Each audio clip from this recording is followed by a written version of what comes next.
Ay, Kaloy! Alam mo, tingnan mo, oh, puno tayo ng mangga ngayon. Ito na nga. Kuhanan mo naman ako. Siyempre. Ito may hinog na eh.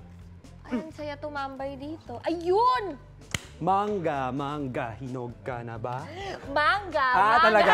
De, joke lang. Inabot ko sa'yo, tawag sa'ko. Ako din naman, no? Oy, pero... Ayan, Shai, may thank mangga you. ka na. Ang kulang lang, bagoong. Ay, nako, pasensya na kayo mga kapuso kung narinig nyo pa lang, nangangasim na kayo. Ang sarap naman kasi talaga ng mangga with bagoong. Itong gantong mangga. Pero ang bagoong ngayon, hindi na lang partner ng mangga dahil bagoong pa lang, ulam na. Yan ang sisig bagoong na ibibida sa atin. Sa unang hirit, puntahan na natin si Jenzel. Hi, Jenzel!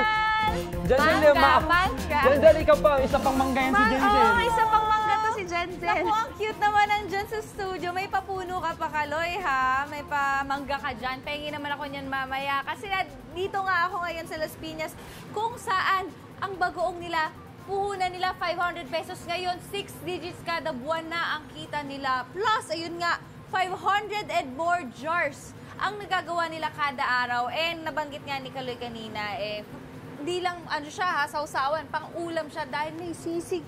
May sisig, daw sila, bagoong. Paano kaya ito ginagawa? Naku, syempre, alamin natin yan, makasama natin ngayon ang owner natin, si Miss Nina Bacani. Good morning, ma'am! Good morning, Miss Jenzel. Good morning po sa lahat. Sige nga po, meron daw po kayong sisig. Yes. Grabe naman sisig bagoong. Paano po ba ito ginagawa? Ayan, syempre, ginisa na po ang sibuyas sa mantika at margarine. Ngayon, ilalagay natin ang pork, yung ating fried pork dyan. Ayan. Naku, So, ihalo muna natin yan. At madami-dami. Paano po ba, Miss Nina, nag-start yung business? Actually, mahilig kasi talaga kami sa bagoong. Ngayon, syempre, ako, nagkikreate ako ng mga iba't ibang twist. So, dahil pambenta nga siya, na-try ko, sinubukan ko na mag-create ng 4 na flavors. 4 na flavors. Yes. Naku, mamaya, parang feeling ko, alamin po namin kung ano-ano yung mga flavors na yan. Ayo. Habang iniginigisa po natin, tutok lang muna kayo sa inyong pambansang morning show kung saan laging una ka. Unang hirit! Abangan nyo kami mamaya ulit.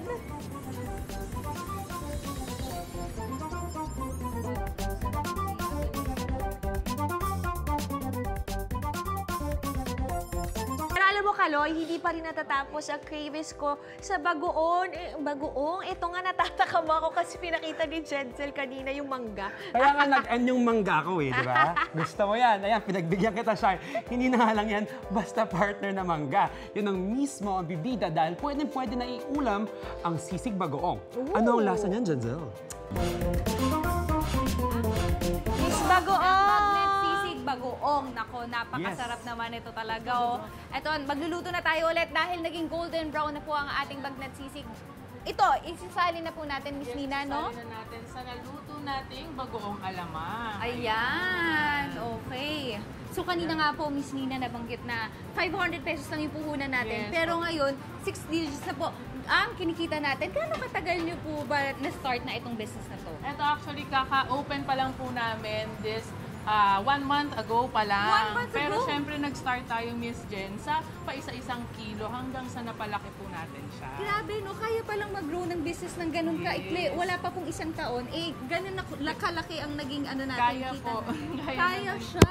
Okay. So, ang galing naman po. Nabanggit din, Miss, na ayan, habang hinihalo po siya, pagka nahalo na po siya ng maayos, ay Ilalagay na po natin siya dito sa ating sa mga ating sterilized jars. Ayan. Yes, So, okay. Ayan. Nabanggit niyo din po kanina, Miss Nina, na may iba-iba kayong flavors, 4. Ano Yes po ba po. yung 4 natin na flavors? meron po tayong sweet and spicy bagoong, bagnet bagoong, Okay. spicy bagnet bagoong, at syempre, bagnet sisig bagoong. Bagnet Ayan. sisig bagoong dun sa 4 na yun, parang lahat nakakatakam niya. Yes Ano po. po ba yung pinaka-mabentang flavor? Siyempre, ang pinakamabenta po sa amin ay yung ating bagnet sisig bagoong. Kasi nga na-infuse yung sisig at yung bagoong alamang natin. Ayan, at dahil dyan, syempre, ang titikman natin yung bagnet sisig Sure bagoong. po. Pwede siya dito sa ating mangga. Pero syempre, ito ang Singkamas. singkamas. Meron tayong mga okra, ganyan. Ayan. Ito po ay bagnet sisig bagoong. Yes po. Okay. Titikman natin siya. Alam niyo mga kapatid, parang nakakatakam.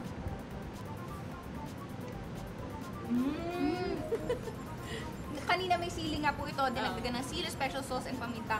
Yung pagkasili niya, sakto lang yung spiciness niya, ha? Oo, Hindi siya- tolerable siya kasi para sa mga gusto lang ng may kick pero hindi naman talagang sobrang anghang.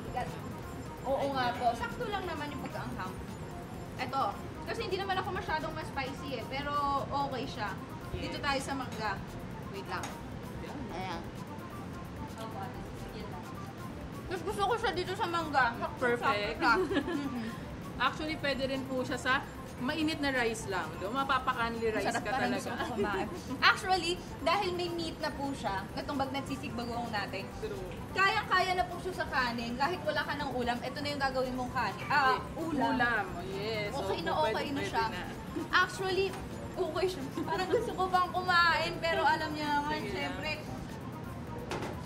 lalaman lang tayo ng lalamon dito kasi pwede din siya sa mga ating mga gulay. True. Gusto ko pakainin itong mangga.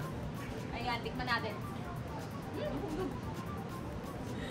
Pero kahit unti lang yung ilagay mo, lasa mo pa rin eh. Tsaka ang sarap na may titikman ka rin, parang crunchy. Yes. Gawa nga po ng ating bagnat sisig.